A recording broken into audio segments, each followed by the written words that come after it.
కబ్జా అవుతుంది? కాకపోతే ఆడ రోడ్డు మీద ఆటోలు అవి ఇవి పెట్టుకుంటారు. ఇంకోటి ఏంది, పార్క్ కట్టాలని నేను కూడా చెప్తున్నా. ఆ రోడ్డు దారి వదలాలి, లేకుంటే ఎట్టుపోతారు దారి వాళ్ళు ఎట్లా పోవాలి? ఇదేం కారెక్టెడ్ కాదు కదా. ఊరే దళితులు ఉండొద్దు, ట్రైబల్స్ ఉండొద్దు అని మనం చెప్పడానికి అధికారం లేదు కదా. అందరికీ నివసించే అధికారం ఉంది. ఈడ ఇల్లు లేని వాడికి డబ్బులు ఇచ్చే కార్యక్రమం ప్రభుత్వమే చేస్తుంది కదా. అలా చేయకుండా వీళ్ళు చేసినటువంటి దీన్ని ప్రధానంగా ఇన్స్పెక్టర్ని అడిగేది ఉండే, నా పాత్ర ఏముంది, నేనేం చెప్పాను వచ్చాను. నేను వచ్చి ఆ లేఅవుట్ తీసి చూసి అక్కడ 2-3 పాత్రికేయులు ఉంటే వాళ్ళకి చూపించాను. మళ్ళీ ప్రెస్ కాన్ఫరెన్స్ పెట్టి చూపించాను. అదే కాపీని నేను రంగనాథ్ గారికి పంపించాను, వాట్సాప్లో పంపించాను. నేనేం చెప్పినా, ప్రజల యొక్క వారికి రాకపోకలు ఇబ్బందులు అవుతున్నాయి, మనం అలా ట్రైబల్స్ని మనము అంటరాని వానిగా చూడొద్దు అని చెప్పి నేను మెసేజ్ కూడా పంపించాను. దానికి నాకు రిప్లై రాలేదు. అయితే ఒక ఎమ్మెల్యేగా అది నా రైట్, అది నా ఫండమెంటల్ రైట్. అది నేను పోతాను, ప్రజలు ఎక్కడ సమస్య ఉన్నా పోతాను. ఇలా కాదు ఇంకా 100 కేసులు పెట్టినా నేను పోతాను. వీళ్ళ మీద అధికారుల మీద నేను ప్రివిలేజ్ మోషన్ ఇస్తున్నా. ఎందుకంటే నా నియోజకవర్గానికి పోవద్దని చెప్పడానికి వాళ్ళెవరు, వాళ్ళకేం అధికారం ఉంది? కాబట్టి నేను ప్రివిలేజ్ మోషన్ కూడా ఇవ్వబోతున్నా వాళ్ళ మీద. ఎందుకంటే ఇలాగా అద్దుమీరి ప్రవర్తిస్తూ ఉన్నారు. అద్దు ఎంత ఉందో అంత పని చేసుకుంటే వాళ్ళకు మంచిది, మాకు మంచిది.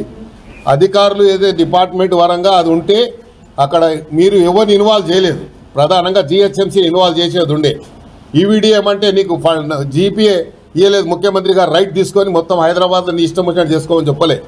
పార్క్ ఉంటే పార్క్ వాళ్ళని వీళ్ళు డిపార్ట్మెంట్ ఉంది, డిపార్ట్మెంట్ పిలిచి మీరు ఎందుకు ఇన్ని రోజుల నుంచి మీరు ఎందుకు తీసుకోలేదు అని వాళ్ళ మీద యాక్షన్ తీసుకోండి. ముందుగాల ఈ పార్క్ ల్యాండ్ ఎందుకు ఇట్లా వదిలేసిరని వాళ్ళని అడగాలి ముందుగాల. అవన్నీ ఏమి చేయలేదు. ఎవరో చెప్పిరంట, చెప్తే వాళ్ళు ఎవరు రా అని చెప్తే ఇక వాళ్ళ పేర్లు చెప్పాలంటే తర్వాత చెప్తా. ఎక్కడ చెప్పాలనో నేను ప్రివిలేజ్ మోషన్ ఇస్తున్నా, నోటీస్ ఇస్తున్నా. కాబట్టి ప్రివిలేజ్ మోషన్ ఇచ్చినప్పుడు ఏ డిపార్ట్మెంట్ వాళ్ళు సోమోటోగా కేసు పెట్టించారో దాని మీద నేను మాట్లాడతాను. నేను ఆల్రెడీ ముఖ్యమంత్రి గారి ఆఫీస్కి నేను జరిగిన సంఘటన అంతా పంపించాను. తప్పకుండా దీని మీద ఎక్కడ యాక్షన్ తీసుకోవాలో అక్కడ తీసుకుంటాము. ఎందుకంటే కొంతమంది ఆఫీసర్లకు కొన్ని ఉద్యోగాలు ఇష్టం ఉండదు. ఇదంతా ఏంటంటే ఇలాంటి ఉద్యోగం ఇష్టం లేక ఇక ఇట్లాంటి పనులు చేస్తే మమ్మల్ని తీసేసి ఇంకా మంచి ఉద్యోగం ఇస్తామని ప్రయత్నం చేస్తారు. కాబట్టి ఆ ప్రయత్నంలో భాగంగా మా మీద కూడా కేసు పెట్టిర్రేమో, సంతోషమే, దాన్ని వెల్కమ్ చేస్తాం. మా మీద ఇంతకుముందు గతంలో మేము ప్రజా వ్యతిరేక విధానాలకు పోరాడినాము. అప్పుడు చేసినప్పుడు 190 కేసులు ఉండే నా మీద. ప్రజా వ్యతిరేక విధానాలు తెలుగుదేశం పార్టీకి వ్యతిరేకంగా పోరాడినాం. ఇది కూడా ప్రజా సమస్యల మీద పోరాడుతున్నాం. ఇంకా 10 కేసులు పెట్టుకున్నా నేను భయపడను. ఇలాంటి ఆఫీసర్లు ఇంతమందిని చూసినా ఇంతమంది పోయి నా ముందుకెచ్చి నేనేం కేర్ చేసేది లేదు. కాకపోతే మేము ప్రజాప్రతినిధిగా నా బాధ్యత, ఎందుకు వచ్చామని అడిగే అధికారం వాళ్ళకి లేదు. పోయినప్పుడు నేనేమన్నా చేసి నేను ఉండి నేను ప్రోత్సహించి నేను వాళ్ళని ప్రొవోకేట్ చేస్తే తప్పకుండా నా మీద నేను వార్నింగ్ ఇచ్చి వచ్చాను. బస్తీ వాళ్ళకి మీరు పొరపాటున కూడా చేయి పెట్టొద్దు, వాళ్ళకి అధికారం లేదు, మనం చెప్తాము, ఎక్కడ చెప్పాలో అక్కడ చెప్తామని చెప్పాను. రైట్ ఫోరంలో చెప్తానని చెప్పాను. ఆపిచ్చి నేనే వచ్చాను. ఇన్స్పెక్టర్ కూడా విట్నెస్ రికార్డు కూడా చేశారు. వాళ్ళు కూడా అవన్నీ తెలుసుకోకుండా సోమోటో కింద కేసు పెట్టారు. కాబట్టి ఇది వ్యక్తిగతంగా పోతున్నది ఇష్యూ. కాబట్టి వ్యక్తిగతంగా ఎంత తీసుకున్నా పర్లేదు. ఇలాంటి ఆఫీసర్ చాలా చూశాను నేను. ఇంకా దీని ఎన్ని కాన్సిక్వెన్సెస్ ఏదున్నా ఎదురిచ్చేవాడిని. నేను గుండె ధైర్యంతో ఎమ్మెల్యే వచ్చినని ఎల్లయ్యగాడు మల్లయ్యగాడు గెలిపిస్తే రాలేదు.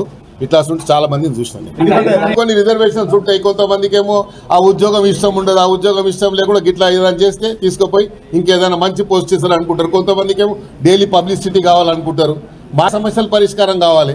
మాకేం, మేము పబ్లిక్ లైఫ్లో ఇన్నేళ్ళ నుంచి ఉన్నాము, ఇన్నేళ్ళ నుంచి ప్రజల మధ్యలో ఉన్నాము, ప్రజా సమస్యలు తెలిసిన వాళ్ళము, ప్రజలు ఎట్లా ఎదుర్కోవాలి, కష్టాలు ఎదుర్కోవాలి తెలిసిన వాళ్ళము. తెలుగుదేశం పార్టీ 19 సంవత్సరాలు అధికారంలో ఉంటే 19 సంవత్సరాలు ఆపోజిషన్ ఎమ్మెల్యేగా పోరాడి చెలో అసెంబ్లీ కార్యక్రమంలో నెత్తులు వలిగి బుల్లెట్లు మా పక్క పైన పోయినా భయపడలేదు. కేసులు అప్పుడు 190 కేసులు పెట్టారు. మేము భయపడ్డామా? ఇప్పుడు మేము భయపడతామా? ఇవన్నీ భయపడేటోళ్ళం కాదు. ఇది అనవసరంగా దీనికి రాజకీయానికి తెరలేపుతున్నారు. కాబట్టి ఎందుకంటే మళ్ళా అనవసరంగా వేరే ఇప్పుడు గుడిసెలు తీసేస్తే వేరే పార్టీలు ఊకుంటారా? ఇప్పుడు మేము జిహెచ్ఎంసీ ఎలక్షన్ పోతున్నాము. ఎలక్షన్ల ముందు ఇలాంటి పనులు చేస్తే ప్రజల దగ్గరికి ఏం ముఖం పెట్టుకొని పోతాం మేము? ఎలక్షన్లో మాకు ఓటేయమని చెప్పి గుడిసెలలో నువ్వు ఏలు పెట్టవద్దు. నువ్వు నాలా మీద ఉంటే తీసేయి. ముఖ్యమంత్రి గారు నీకు అధికారం ఇచ్చాడు. ఎవరైనా ప్రభుత్వ స్థలం మీద కబ్జా ఉంటే నీకు కంప్లైంట్ వస్తే తీసేయి, నీకు అధికారం ఇచ్చాడు. లేదా ఇట్లా పార్కులలో కబ్జా చేస్తే తీసేయి, నీకు అధికారం ఇచ్చారు. కానీ గుడిసెలు ఉండొద్దు, ఈడ అంటరానోళ్ళు ఉండొద్దు, ఈడ ఎస్టీలు ఉండొద్దు, ఎస్సీలు ఉండదు, మాలలు ఉండొద్దు, మాదిగలు ఉండొద్దు అని చెప్పడానికి మీరెవరు? కాబట్టి ఇది ఎస్టీల బస్తీ, ఎస్టీల గురించి కేటాయించిన బస్తీ. వాళ్ళకు ప్రభుత్వ పరంగా గజెట్ ఇచ్చి వాళ్ళకు ఇయర్ మార్క్ చేసి ఫౌండేషన్ వేసి కాలమ్స్ వేసాయాడ. బిల్డింగ్స్ ఆల్రెడీ ఒక స్టేజ్కి వచ్చాయి. వచ్చిన తర్వాత బడ్జెట్ లేక అది ఆగింది. బడ్జెట్ లేక ఆగింది కాబట్టి బడ్జెట్ వస్తుంది. రేపు ముఖ్యమంత్రి గారు వచ్చిన తర్వాత బడ్జెట్ ఇచ్చి వాళ్ళకి దారి లేకుండా చేస్తున్నాం. మా ఆవేదన ఏంది, వాళ్ళకి దారి లేకుండా చేస్తున్నాం. పార్కు ఒకటి తీసుకోవాలి, వద్దంటలేండి. నేనే కట్టిస్తా అని చెప్పిన, నా బడ్జెట్ ఇస్తా అని చెప్పాను. ప్రైవేట్ వాళ్ళతో ఎందుకు కట్టిస్తున్నారు? ప్రైవేట్ వాళ్ళు వాళ్ళ సొంత ఆస్తి లేక కూర్చొని కట్టిస్తున్నారు. వాళ్ళని ఏమో ప్రోత్సహిస్తున్నారు. డిపార్ట్మెంట్తో చేయించండి. డిపార్ట్మెంట్తో చేయిస్తే నేను కూడా కూర్చుంటాను పోయి.